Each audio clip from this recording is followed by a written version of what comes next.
You're listening to the Hayek Program podcast.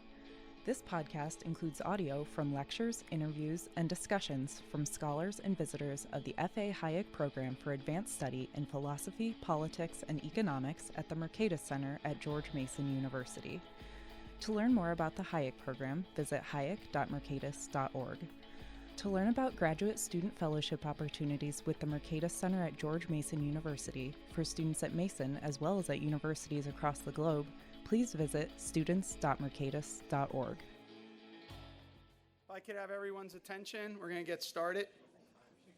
Today, my name's Pete Betke. For those of you who aren't part of the program, I'm a director of the F.A. Hayek Program for Advanced Study in Philosophy, Politics, and Economics, and a professor of economics and philosophy here at George Mason University. Today, we're very fortunate. We have David Schmidtz from the University of Arizona. David is the founding director of the Center for Philosophy of Freedom at the University of Arizona, as well as the Kendrick Professor of Philosophy in the College of Social and Behavioral Sciences. And David is the author of many books, classics in the field of political philosophy, such as his work Elements of Justice, but also an earlier book, which is one of my favorites, which is on rational choice and moral agency, which I think is just a sort of a brilliant book. And David is working on this topic right now on markets and education. This is part of a project in which he will be engaged with another author. It's a for and against kind of project, which an earlier book of David's on the welfare state, for and against, has become a kind of a classic in that. And so we couldn't have anyone better to talk about this topic than David, and we're thrilled to have him here and his association with our program. So without any further interruptions for me, please welcome David Schmidtz. Okay. Thanks, everyone. Thanks for coming out today. It's great to be here, and great to have the occasion to look at Pete and just think about how far we've come since we met each other when we were like in our mid-20s, and it has been what a ride it's been for both of us. And I wouldn't be the same person if not for Pete. We've been together that long and been trying to civilize each other for that long. And so it just reminds me here of today how much there is for us to be grateful for, and me in particular. So in a marketplace, people show up offering goods and services. And if all goes well, there's an offer, and then there's uptake, and a deal has been made. Presupposed by those ideas of offer and uptake is that people have a right to say no, and they have a right to walk away from the market with whatever they initially brought. Services transfer only if buyer and seller consent. When people relate only by consent, they treat each other as self-owners, a big concept in philosophy, which means beings with a right to say no. So it's a simple idea, but arguably the idea, like conceiving us people as having a right to say no, that's the essence. That's what liberalism is all about. That's what Western civilization comes from. That's the foundation of trust. That is the essence of what it is to treat persons as persons. It's also a foundation of egalitarianism. So respecting persons, treating them as persons, starts with respecting the right to say no, with conceiving of persons that way.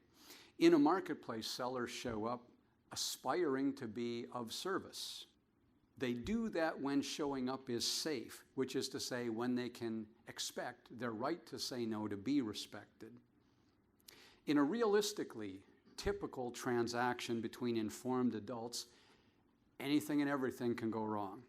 Usually, the deal-making works out pretty well. Normally, when we venture to marketplaces, as we experience them in the real world, we find what we're looking for at a price we're willing to pay. So we go home without major regret about having bought or sold. Now, sometimes we fail to find what we're looking for and come home empty-handed. Or worse, we make a deal but discover that the product isn't what we thought it was, and we wish we hadn't bought it at all. And then behind door number 3, more oddly, sometimes what hurts the most is that we discover that we could have gotten a better deal. Why is that odd? Well, because that particular disappointment consists not in finding that the marketplace had less to offer than we expected, but that it had more.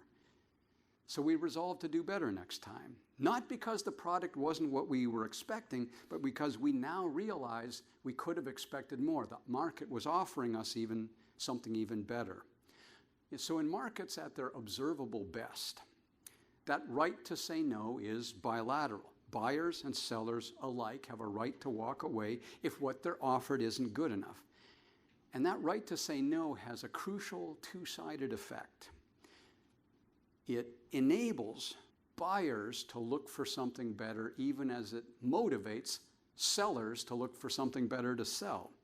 Whatever is good about market society at its observable, realistic best boils down to that, this bilateral right to say no.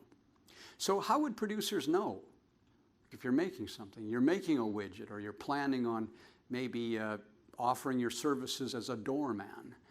How would producers know whether a product is worth its cost, other than by taking it to market and seeing whether consumers are willing to pay what it costs to produce more of that? If you're making electrical wiring for people maybe on the other side of the country that you'll never meet, and you want to know whether to use copper or gold, how do you know? What would tell you which metal to use? You don't need markets to tell you that aluminum doesn't work as a conductor. But you do need markets to tell you that copper is a better conductor than gold relative to the price that it costs of conducting that load. So it's about opportunity cost of diverting precious metal from other sources. You do need markets to tell you how to manage that trade-off. If customers complain that the wire doesn't work, you can't just say, that isn't a market decision. That's too important to let the market decide. Congratulations, you just bought some aluminum wire. You have to let the market tell you when it's time to stop forcing your product on customers who don't want what doesn't work or who don't want what isn't worth the price. Let's talk about creative destruction. Blockbuster Video was a spectacularly successful business for a time. Probably everybody remembers Blockbuster Video. In a few years, that won't be true. Blockbuster's gone, nobody really misses it. There was a gale of creative destruction, which is the marketplace, that found a better use for resources that could otherwise be wasted on a product, on a service whose time has passed. The markets let customers sort out the relative merits of services offered by Netflix versus Blockbuster. No one asked whether Blockbuster was too big to fail. In that case, nobody asked whether we owe it to inferior providers to insulate them from the tide of progress. Nevertheless, in a real marketplace, we can anticipate that entrenched providers will come to have mixed feelings about competition. How did Blockbuster feel about being crushed by Netflix? Did they go down cheering for cutthroat capitalism? I don't know, but in general, formerly innovative providers get comfortable with established market share. They come to see innovation as a threat, and they hire lobbyists. We may sympathize, we may understand, but when businesses shift from being of service to customers to buying and selling political power, there are consequences. And that's the other end of the realistic spectrum, markets at their observable worst, when companies are heavily subsidized and products become expensive and obsolete. So Adam Smith saw this logic operating in many industries, in publicly funded and publicly delivered systems of education too. The logic of cronyism seems plain, even if it's neither as obvious nor as catastrophic as what we see in the banking industry. Cronyism is a particular market logic, maybe of a definition, it's not about definitions though. It's a particular logic of buyers and sellers interacting. And that logic does not lose on its own spontaneously. It has to be fought. Adam Smith fought. So what are markets in education? Well, we'll see them when Here are some examples maybe. Students or students' parents have a choice about who will teach them. Administrators of schools have a choice about who will teach their clients. Sellers of educational services choose what to charge. Buyers choose whether to pay. So I'm guardedly in favor of markets in education in each of these three sentences.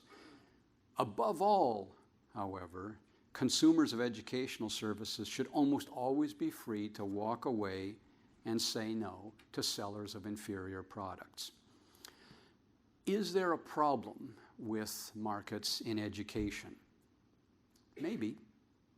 Markets give customers the incentive and opportunity to grow up fast and be as autonomous as they can be. That right to say no and walk away from inferior providers is a core logic of markets, but to be worth defending, that right can't be a mere formality. It has to be a robustly affordable option on the ground. And that presupposes a fighting chance of gathering solid information about the costs and benefits of deciding one way rather than another. Moreover, there's a point before which treating students as autonomous customers would be premature. So markets in child education engage clients whose autonomy is very much in doubt. In general, we're more or less comfortable with a principle of buyer beware, but not when clients are young children.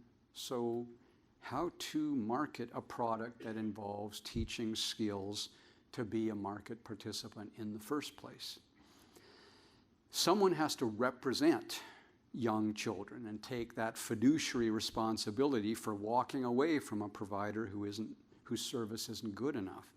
So who can be trusted enough, who knows enough and cares enough to represent a child effectively? Is anyone guaranteed to care?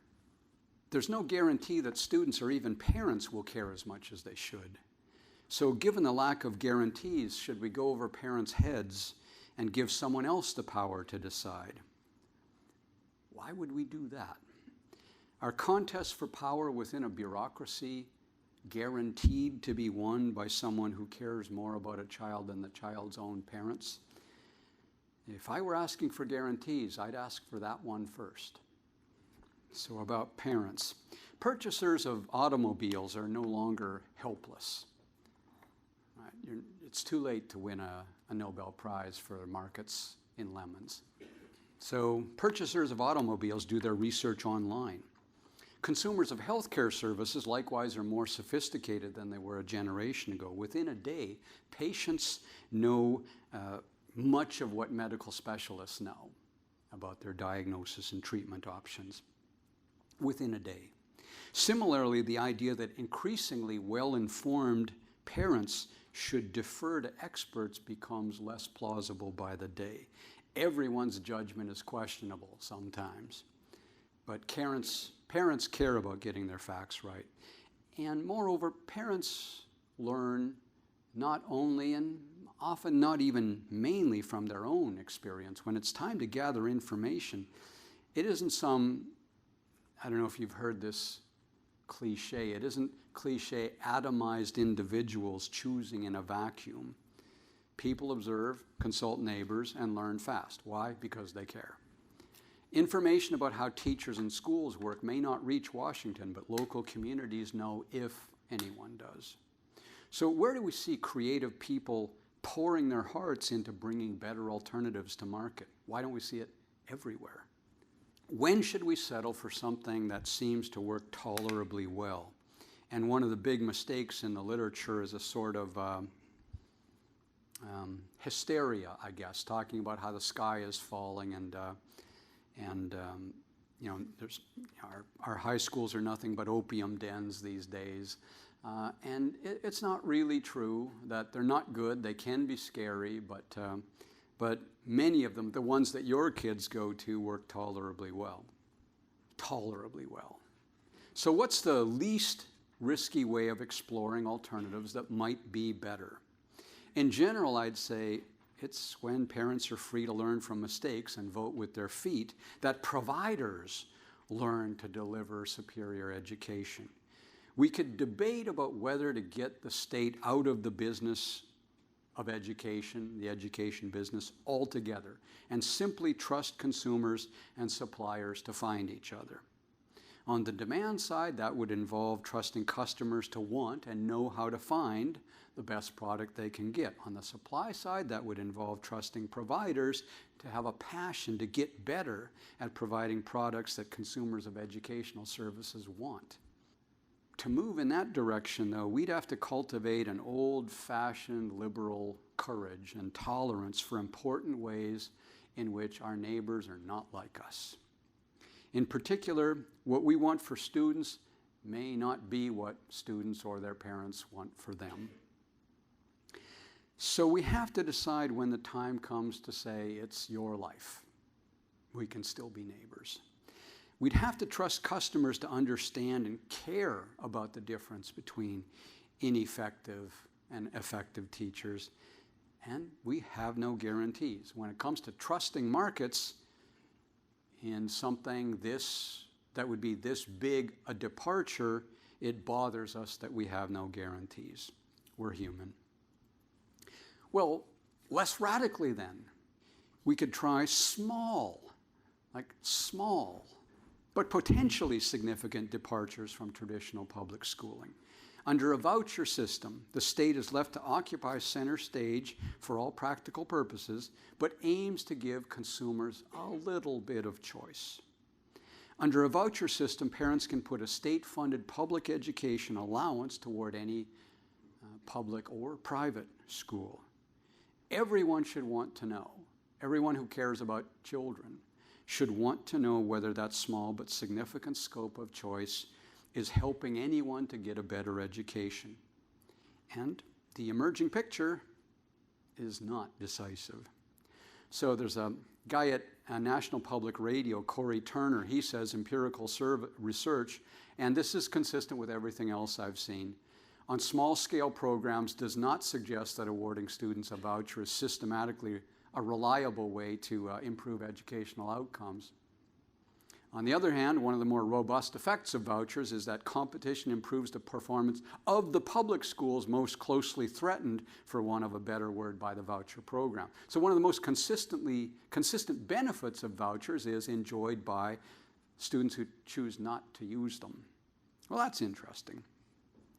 Sweden, since 1992, has operated on a system of vouchers which they call, I'll try to pronounce it, they wouldn't recognize themselves as calling it that, no doubt, but it's a skolting. Their system seems to work well enough, but it isn't outstanding. It's a few notches better than the American system in the international standing, but it's not outstanding, and it's hardly obvious that we want to follow their lead. In a multicultural country like ours, then it's different too. We might wonder whether vouchers would do less to help people seeking to educate their children and more to facilitate segregation beyond levels already obvious in the traditional public schools. So researchers are looking into that now, and the evidence is thin. At this point, it's hard to say. In the case of charter schools, there is more data, and the trends are becoming apparent. Charter schools are an example of, hardly an example of a wide open free market in education. It's silly to characterize them that way. Like any other public school, charters are publicly funded and required to meet basic performance standards for high schools, public schools, whether high schools or not, but public schools. Charter schools have more autonomy in deciding how to budget and how to meet standards. They shape their own curricula. They have considerable autonomy when it comes to hiring and firing staff. As a general rule, charters don't require education degrees. Chemistry teachers tend to have degrees in chemistry, not education. The public funding of charter schools is allocated in a more direct, simple way on a per pupil basis, which means that when a student leaves, the funds that a school was given to educate that student immediately leave along with the student. So whether a school can meet its payroll depends on how well teachers and administrators do to attract and retain students. In theory, charter schools should aim to do whatever it takes to be places where parents want their children to be. If students and parents value learning, then enabling them to express demand for effective learning environments ought to reward providers who can meet that demand. So that's the theory, and it wouldn't be the first time that real-world markets had that effect. So charters, not a big step toward markets in education, but probably not a trivial step either. So what's up then? Are they turning out, are charters turning out to be an example of how good markets can be, or of how badly planners fail when they try to marshal cherry-picked virtues of markets? So naturally, I hope that charters represent a step forward for American education, or for any country that tries them. If market forces can help in the realm of education, it does seem that charters ought to make a difference. So, do they? There's no magic in charter schools, but they may have an advantage over the traditional schools. That advantage would not translate into a guarantee, and it needn't translate into immediate results. So in the first well-controlled, well-regarded, nonpartisan study that I came across in 2009, the Credo studies produced by Stanford University, well, this is what we got. Group portraits shows wide variation in performance. A decent fraction of charters, 17%, provide superior opportunities for students. Nearly half the charter schools nationwide have results no different from the local options. Over a third, 37%, deliver learning results significantly worse than their students would have realized had they remained in traditional public schools. Okay, never mind then. Not what I expected. Hard to know how bad that result was, but it was sobering. My first reaction is, wait a minute, traditional schools aren't performing at the level that we want. So for 37% of charters to be performing below that level, it would be crazy to start making up excuses and waving a hand and trying to justify ignoring that. That's disturbing. And the Credo study was the best available at the time. It told us that charter schools, Dave, they're not what you're looking for. They're not the answer. One glimmer of hope, well, how many of those 37%, how many of them are Netflix, right? There might be a gale of creative destruction, a harsh market discipline that would liquidate the underperforming 30%, but leave standing that outperforming 17%. As Joseph Schumpeter taught us, didn't he teach us that that's what the gale of creative destruction is all about? What else would market forces be? So the information on charter schools that began to come out in 2009 didn't begin to suggest that charters were solving problems with traditional public schooling. So are competitive forces in play in the field of charter public education? And if they are, why aren't they working in the way that competition works in other industries? Is competition going, are we supposed to say just give it time? Give it another century, give it another millennium? Competition will shake out a better long-run result? Well, maybe the 17% of charters that were outperforming traditional schools would survive, and that would on its face be a good thing no matter what else was happening. And the other thing is, it's not just natural selection in the Darwinian sense, because there is a sort of maybe a Lamarckian element to it as well. There is such a thing as emulating the phenotype. So maybe outperforming schools would serve as models for future charters, maybe even for traditional schools that they could emulate. Models of success might in more than one way become a larger percentage of the population of schools going forward. So when I visited Stanford in 2008, just as they were pulling this stuff together to present my first thoughts on ethics and the economics of education, I learned about the research that Eric Hanashek and his colleagues at Stanford were conducting. And so I looked at those materials and, well, the tangible advantages of charter schools seemed, well, not so tangible. So to me, it's just common sense that charters are a better type of school, better type of public school, even if only slightly better. But I stopped expecting the data ever to confirm that charters were significantly better. So I was surprised as anyone when later studies began to paint a different picture. Here's Credo 2013. We found 25% of charters significantly stronger than traditional counterparts in reading, 56% not significantly different, 19% weaker. In math, 29% of charters had stronger growth than traditional schools, 40% growth at not significantly different, 31% weaker. The results are an improvement over those in the 2009 report. That's a pretty big change. So it's a significant change. Modest differences began to emerge between new and established students, veteran students of charter schools. Learning gains improved significantly for charter students by their second year of enrollment. Once a student is enrolled for 4 or more years, learning gains, they measure like gains in terms of days per year of extra learning. That's their metric. Learning gains outpace traditional schools by 50 days in reading, 43 days in math. It's per year. Okay, so significant. And it's not just that the continuing students show more of an improvement, that they're an improvement over new students. It's continuing schools outperform new charters as well. So looking at continuing schools in 2013, students at the same charter schools had about 7 days more learning than their traditional counterparts. And the results for charter students in new schools are still pretty much like 2009. Students at new schools actually have significantly lower learning gains in reading than their traditional peers, just like they did in 2009. So surviving charters then aren't just surviving. They aren't just fit for survival. They're learning to be what buyers are selecting, and so are the traditional schools. So the baseline is rising.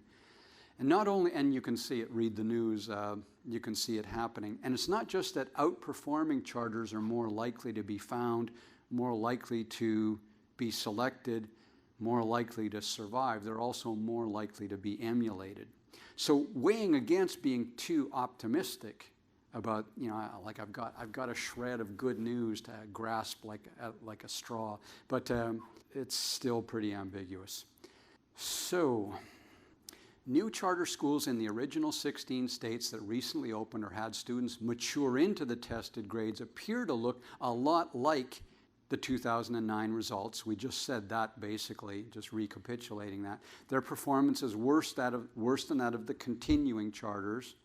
We just said that as well.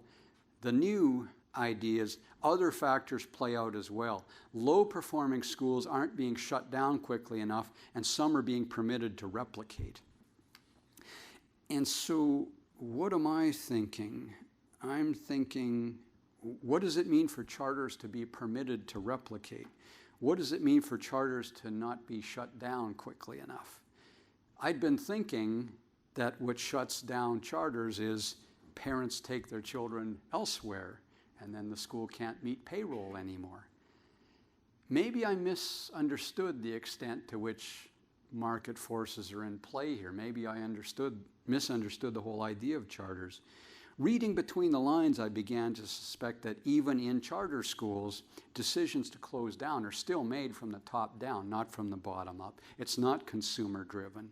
It's administrator driven. It's bureaucrat driven. So do charter schools shut down only when their charters are revoked by legislators or school boards? Obviously, that's a critically important factual question. Now, to be clear, it's not that I'm objecting to that in the same way that the restaurant industry may be very well served by independent health and safety inspectors. We may want school boards to monitor all public schools to make sure they're providing the kind of service we expect. So the question remains then, what's the primary discipline here? Is it the threat of schools the board's revoking a charter or the threat of parents leaving and thereby cutting a school's budget. So, well, big factual question. I have limited information, some.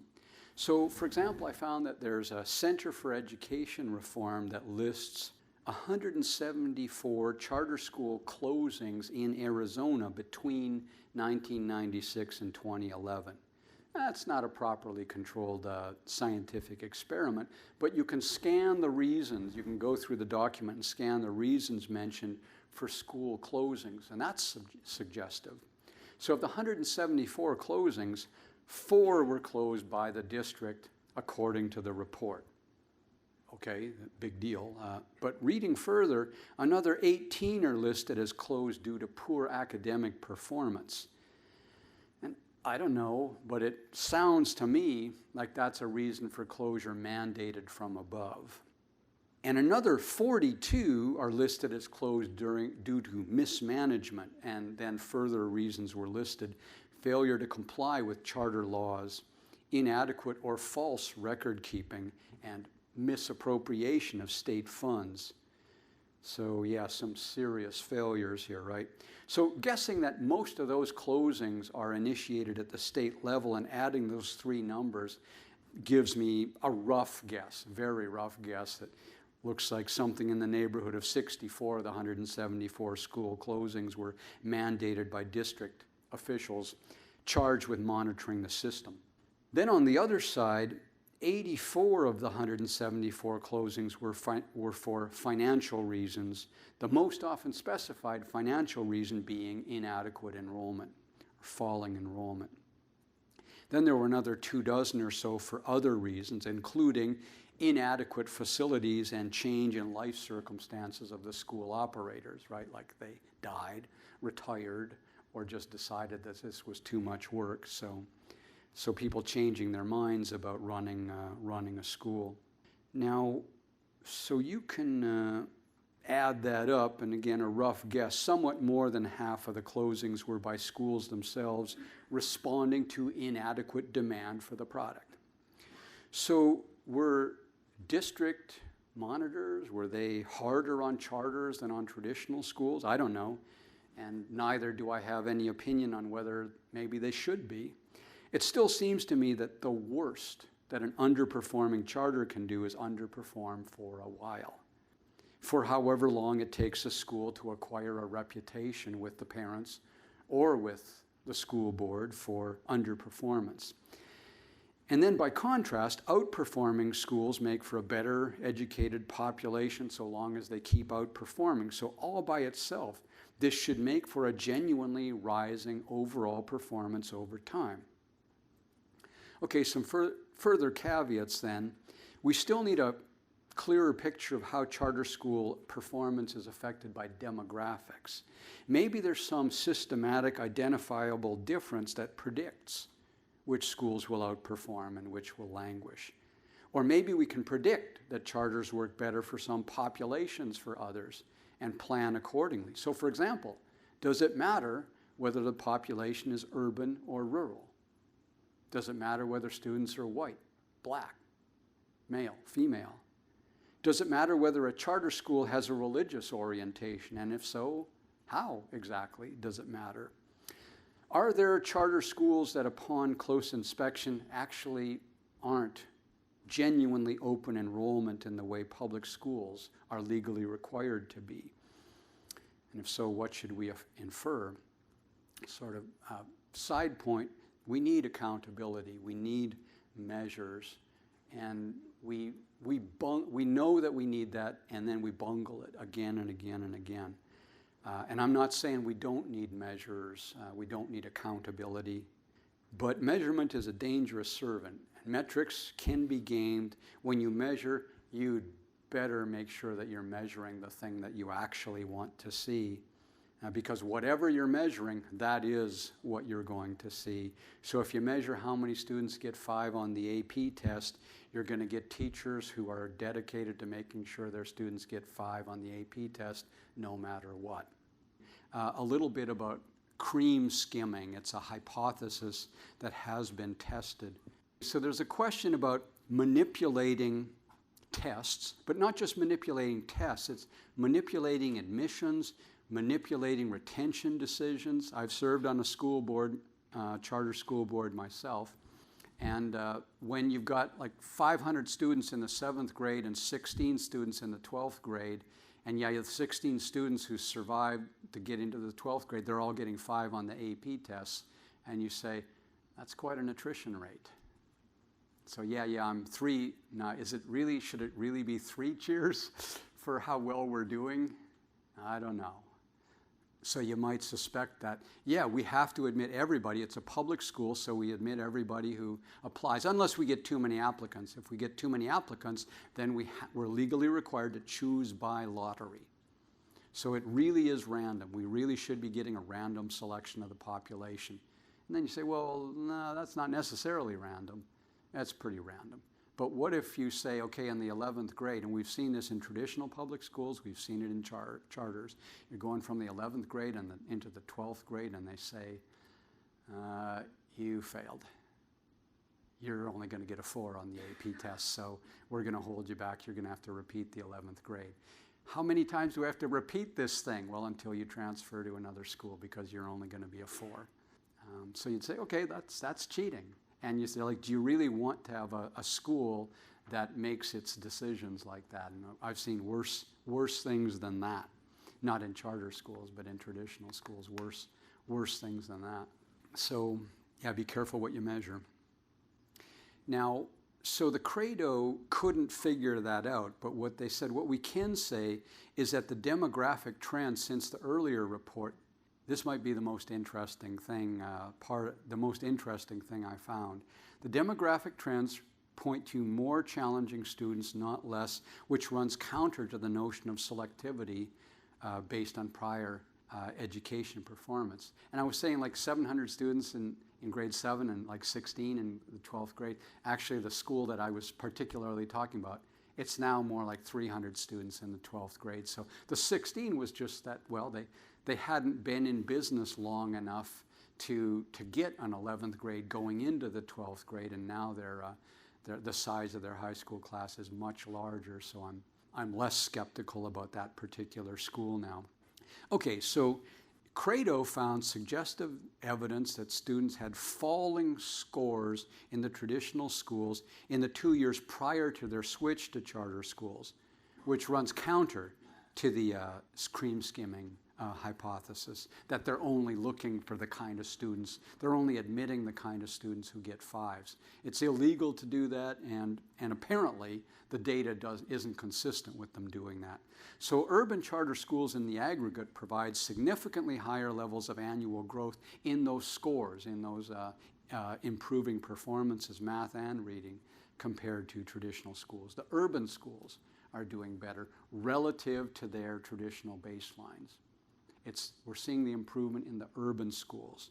Charter schools significantly larger for learning gains, significantly larger for Black, Hispanic, low-income, and special education students in math and reading.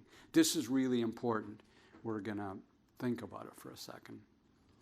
Okay, so maybe the most encouraging thing here is that Black students who attend a charter school on average have 14 additional days of learning in both reading and math compared to Black students enrolled in the traditional schools.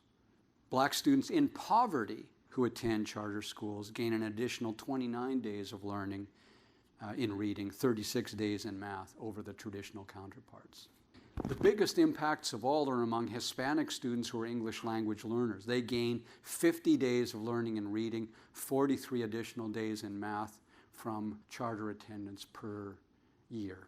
Not what I was expecting, but I can tell you a story about it. It's, say, those are the kids where you get together with the other teachers in the faculty lounge and you say, hey, guys, we're the ones who can save this kid. Like, it doesn't get, like if you're a teacher, if that's what you have a passion to spend your life doing, this is as good as it gets. That kid doesn't get to fail on our watch. Other schools, well, like, it's just, as long as they don't shoot at you, it's okay. But there are schools, like charter schools, that deliberately choose to start up in the poorest urban neighborhoods, that's not an accident. They're there and they're populated by faculty. It's not that those faculty got last choice about where they were going to work. They kind of got first choice, and this was their first choice. So you think about it, and there's a logic working there that kind of starts to make sense. So I vaguely pictured charter schools. I don't know if you did, but I was thinking this is like, well, what to imagine? Upper class British prep school, and events are proving this increasingly distorted and wrong as years go by. Some private schools were and are like that. Charter schools? No, they're evolving into something really distinct. Okay, now that's 2013. Not the end. Another Credo study came out in 2015. Urban charter schools in the aggregate provide significantly higher levels of annual growth in both math and reading compared to traditional peers. Learning gains for charter school students significantly larger for Black, Hispanic, low-income special ed students. So what the Credo team says, that's important. Urban regions can serve as models from which all public schools can learn about serving disadvantaged populations. Second, maybe more important, what you're seeing, the theme coming out of those charter schools is that the idea that these students can achieve high levels of academic success, they just need to be given a chance. Like if you look at, you test students for IQ, it's distributed evenly across incomes, evenly across, the most challenged, the most violent neighborhoods, the IQ profiles of kids in those neighborhoods. You think, no, they're all like they're victims of lead poisoning, right? No, it's not true. Their IQs are the same. So it's like 20% of the geniuses in this country are in schools where they're just trying to get through the day, just trying to figure out what gang to sign up with so as not to be a victim, right? And they're, 5 years from now, they're going to disappear from the population of potential Thomas Edisons and Mozarts. They're going to disappear, but they're there now. And you've got charter schools being populated by teachers who say, I'm gonna see students like that.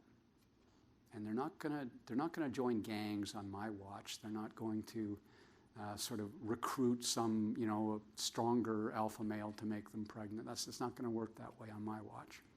So, this is the most exciting thing about it.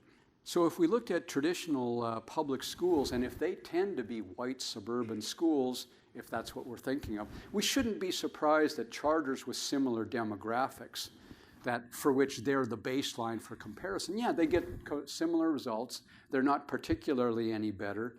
Suburban charters may attract better than average teachers, but so do their baseline traditional schools that constitute what they're measured against. I could be wrong. There are untold numbers of uncontrolled variables operating here, but the bottom line is in places where the traditional public school system is not broken, as a matter of fact. No matter how much we can, it isn't broken. It's like parents in the suburbs, like white parents in the suburbs, they'll say, yeah, public education is a disaster, but my school's actually pretty good, right? So it's not broken in the white suburbs. It's okay. But if Black, Hispanic, urban, poor, language-challenged populations are tangibly better served by charter schools than by traditional schools, then charters are a real alternative in the precise neighborhoods where we desperately need an alternative. So I wish I could end with 3 cheers for charters and confidence in our public school system's ability and willingness to reinvent itself as an institution that swims with rather than against a tide of market forces. What I'm actually seeing, however, is, and I don't pretend to be an expert on this, I'm just eyeballing the data that I can see that appears to be reliable and nonpartisan, but it's what I'm seeing is more interesting and more inconclusive than that. So we know segregation is a problem in traditional public schools. Are charters doing better or worse? It's easy to imagine if you give families more choice about where their children will go to school, well, it's easy to imagine that leading families to avoid schools where they would be in a minority. And that's all it takes to drive spontaneous demographic shifts that in practice amount to segregation. Voluntary, yeah, great, but still generally unintended and unwanted. On the other hand, it also seems that such documented successes as we're currently seeing are turning out to be concentrated among minorities. It's the minorities who, and the poor kids, language challenged, first generation kids, those are the ones who are really benefiting. So that gives us some reason to, at a minimum, be willing to let the experiment continue, which is all a proponent of markets ever asked for anyway. Last thought, kind of ambiguous. It's not a happy ending. As chains of charters emerge and succeed and proliferate, I expect some of them to become victims of their own success when they try to scale up a successful model. Scale is part of the essence of organizational structure. A scaled up organization isn't just a replica of a smaller organization. It's a different structure. As an organization grows, the top level gets farther from the ground, where the feedback is the upper echelon of administrators increasingly come to be reacting with accountants rather than with students, and I've actually seen that. So that's a problem, as it is with any private or public institutional framework. So I will just stop there because it's time for questions. Thank you.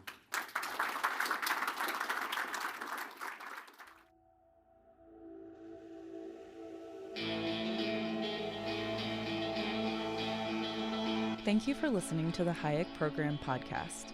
To learn more about the research, scholars, and work of the Hayek Program, visit hayek.mercatus.org. For more information about graduate student fellowship opportunities for students at Mason as well as at universities across the globe, please visit students.mercatus.org. We hope you recommend students to our programs or consider applying yourself.